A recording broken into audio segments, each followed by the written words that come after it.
आणि बुलेटिनच्या सुरुवातीलाच भिवंडीतून एक मोठी बातमी आहे। भिवंडी महापालिकेत भाजपने अखेर खातं उघडलंय। भाजपचे सुमित पुरुषोत्तम पाटील हे बिनविरोध विजयी झालेले आहेत। पाटील प्रभाग क्रमांक 17 मध्ये दुसऱ्यांदा निवडणूक लढवत होते आणि त्यांची बिनविरोध नगरसेवक म्हणून निवड झालेली आहे। भाजपने भिवंडी महापालिकेत खातं उघडलेलं आहे। भाजपचे सुमित पाटील हे बिनविरोध विजयी झाले आहेत। तर कल्याण डोंबिवलीमध्ये भाजपचा चौथा उमेदवार सुद्धा विजयी झालेला आहे, बिनविरोध निवडून आलाय। डोंबिवलीतील पॅनल क्रमांक 27 मधून भाजपच्या मंदा पाटील या उमेदवार होत्या। मंदा पाटील यांच्यासमोर मनसेच्या सुवर्णा पाटील यांनी उमेदवारी अर्ज मागे घेतलेला आहे, त्यामुळे त्यांची सुद्धा बिनविरोध निवड झालेली आहे।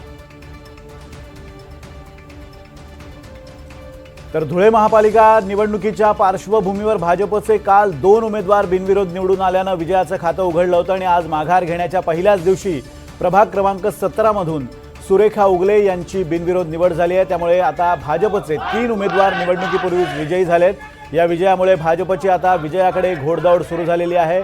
पुढील काही वेळात अजून काही नगरसेवक हे बिनविरोध होतील असा विश्वास पक्षाच्या नेत्यांनी व्यक्त केला आहे। धुळे महापालिकेत महिला राज येणार असल्याची प्रतिक्रिया सुद्धा आता भाजपमधून व्यक्त होऊ लागली आहे। सुरेखा उगले यांच्या विरोधात उभ्या असलेल्या अपक्ष उमेदवार रेखा संजय वगदे यांनी निवडणुकीतून माघार घेतल्याने त्यांची बिनविरोध निवड झाली आहे। आणि आता बातमी मुंबईतून आहे। मुंबई काँग्रेस दिल्लीतल्या हायकमांडशी संपर्कात असल्याची माहिती समोर आली आहे। मुंबई महापालिका निवडणुकीच्या प्रचारासाठी संपर्कात असून राहुल गांधी, प्रियंका गांधींनी मुंबईमध्ये रोड शो घ्यावेत असा काँग्रेसच्या स्थानिक नेतृत्वाचा आग्रह आहे। मुख्यमंत्री रेवंत रेड्डी, त्याचबरोबर सिद्धारमैया आणि डी.के. शिवकुमार हे सुद्धा मुंबईत प्रचाराला येण्याची शक्यता आहे। काँग्रेस नेत्यांनी काँग्रेसच्या हायकमांडकडे आग्रह धरलाय। प्रियंका गांधी आणि राहुल गांधी यांनी मुंबईमध्ये एखादा रोड शो करावा असा प्रयत्न स्थानिक नेतृत्वाचा आहे। त्याचबरोबर कर्नाटकचे मुख्यमंत्री सिद्धारमैया आणि तेलंगणाचे मुख्यमंत्री रेवंत रेड्डी यांनी सुद्धा सभा घ्याव्यात यासाठी काँग्रेसचे स्थानिक नेते प्रयत्नशील आहेत।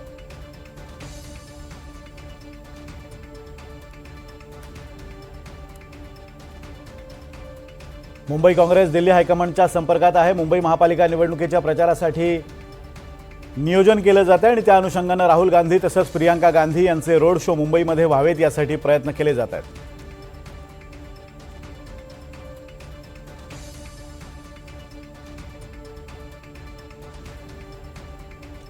आणि आता बातमी आहे मनसेच्या गोटातून। मनसे अध्यक्ष राज ठाकरेंनी आज उमेदवारांना मार्गदर्शन केलंय। कोणत्याही आमिषाला बळी पडू नका असं आवाहन राज ठाकरेंनी आपल्या उमेदवारांना केलंय। मुंबई वाचवण्याची ही शेवटची लढाई आहे, शेवटची संधी आहे, त्यामुळे ऑफरकडे लक्ष देऊ नका असं आवाहन राज ठाकरेंनी आपल्या उमेदवारांना केलंय। आज मनसेचे मुंबईतले सर्व उमेदवार हे राज ठाकरेंच्या भेटीसाठी नववर्षाच्या पहिल्याच दिवशी शिवतीर्थ या राज ठाकरेंच्या निवासस्थानी दाखल झाले होते आणि त्यावेळी राज ठाकरेंनी आपल्या उमेदवारांना या सूचना दिलेल्या आहेत। राज ठाकरे काय म्हणाले पहा, तुम्हाला अनेक ऑफर्स येतील, पैशाचं आमिषही दाखवलं जाईल असं राज ठाकरेंनी आपल्या उमेदवारांना सांगितलंय। आमिषाला बळी पडू नका, मुंबईला वाचवायचंय असं राज ठाकरे या उमेदवारांना म्हणालेत। मला सुद्धा अनेक ऑफर आल्या, मी त्या पळवून लावल्या। प्रत्येक बूथला आपली 10 माणसं उभी करा या सूचना सुद्धा त्यांनी प्रत्येक उमेदवाराला दिल्यात। बोगस मतदान व्हायला नको, त्यासाठी सतर्क राहा अशा सूचनाही त्यांनी दिल्यात। बोगस मतदार दिसल्यास तिथेच फटकावून काढा असे आदेशही आपल्या नेहमीच्या स्टाईलमध्ये त्यांनी दिले आहेत। तर इकडे कल्याणमध्ये ठाकरे आणि काँग्रेसला मोठा धक्का बसलाय। विजय काटकर आणि सलीम काझी यांचा शिवसेनेमध्ये त्यांनी प्रवेश केलाय। कल्याणमधील पॅनल क्रमांक 4 चा उमेदवार मयूर पाटील याच्या उपस्थितीत हा पक्षप्रवेश पार पडलेला आहे। विजय काटकर आणि सलीम काझी यांनी शिवसेनेमध्ये प्रवेश केलेला आहे। एक मोठा धक्का कल्याणमध्ये काँग्रेसला आणि ठाकरे गटाला बसलेला आहे। आणि आता बातमी नाशिकमधून आहे। नाशिकच्या भाजप शहराध्यक्षांना निष्ठावंत भाजप कार्यकर्त्यांनी गाजरं भेट दिलेली आहेत। संतप्त कार्यकर्त्यांनी आज शहराध्यक्ष सुनील केदार यांना घेराव घातला होता। उमेदवारी न मिळाल्याने हे कार्यकर्ते आक्रमक झाले होते आणि यावेळी त्यांनी गाजरं सुद्धा या शहराध्यक्षांना भेट दिलेली आहे।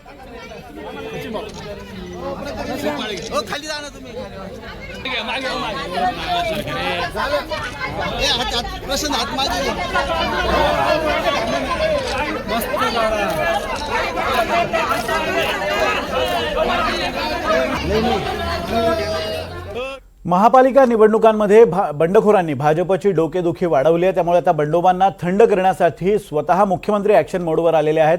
मुख्यमंत्री देवेंद्र फडणवीसांनी बंडोबांना थंड करण्यासाठी विशेष पुढाकार घेतला आहे। बंडखोरीत छत्रपती संभाजीनगर तसंच नाशिक महापालिका हे हॉटस्पॉट ठरलेत। असंतुष्टांची मोठी संख्या असलेल्या या शहरांमधल्या प्रमुख नेत्यांना स्वतः मुख्यमंत्र्यांनी फोन केले। फोनवरून मुख्यमंत्र्यांनी या निष्ठावंतांची समजूत काढल्याचंही समजतंय। फडणवीसांनी पक्षाचे स्थानिक नेते, आमदार आणि खासदार यांच्यासोबतही याबाबत चर्चा केली आणि पक्षांतर्गत नाराजी कशी रोखता येईल याबाबत त्यांनी काही सूचनाही या नेत्यांना केल्याचं समजतंय। नाराजांना शांत करण्यासाठीची जबाबदारी विविध नेत्यांवर सोपवण्यात आली आहे। दरम्यान ज्यांनी बंडखोरी करून अपक्ष अर्ज दाखल केलेत ते आपला अर्ज मागे घेतील असं वक्तव्य चंद्रशेखर बावनकुळे यांनी केलंय। भारतीय जनता पक्षामध्ये काही काळ कार्यकर्ते जरी नाराज झाले असले, काही निर्णय मनाविरुद्ध जरी झाले असले तरी आमचा कार्यकर्ता काही दिवसांनी पक्षाची भूमिका समजून घेतो, पक्षाने घेतलेला निर्णय समजून घेतो आणि पक्षादेश मानून पुढे त्या ठिकाणी पुन्हा एकदा भारतीय जनता पार्टीचे उमेदवार निवडून यावे, आपला पक्ष निवडून यावा याकरता कामाला लागतो।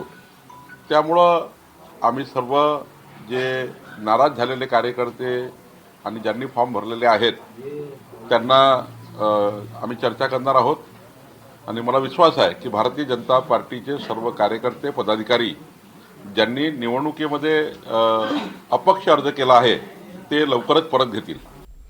बातमी पुण्यातून आहे। पुण्यामध्ये एका उमेदवारानं प्रतिस्पर्ध्याचा चक्क फॉर्मच गिळून टाकल्याचा धक्कादायक प्रकार समोर आलाय।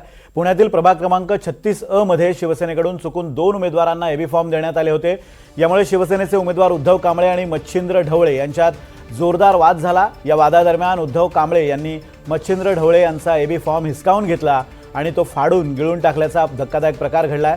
फॉर्म खाणाऱ्या उद्धव कांबळेंवर आता गुन्हा दाखल करण्यात आलेला आहे। उमेदवारानं प्रतिस्पर्ध्याचा एबी फॉर्म हिसकावून तो फाडून टाकला आणि त्यानंतर तो चक्क गिळून टाकलाय। त्यामुळे उमेदवारही चक्रावून गेला। अखेर उमेदवारानं संबंधितांकडे दाद मागितली आणि यंत्रणेनं शेवटी त्याच्यावर गुन्हा दाखल केलेला आहे।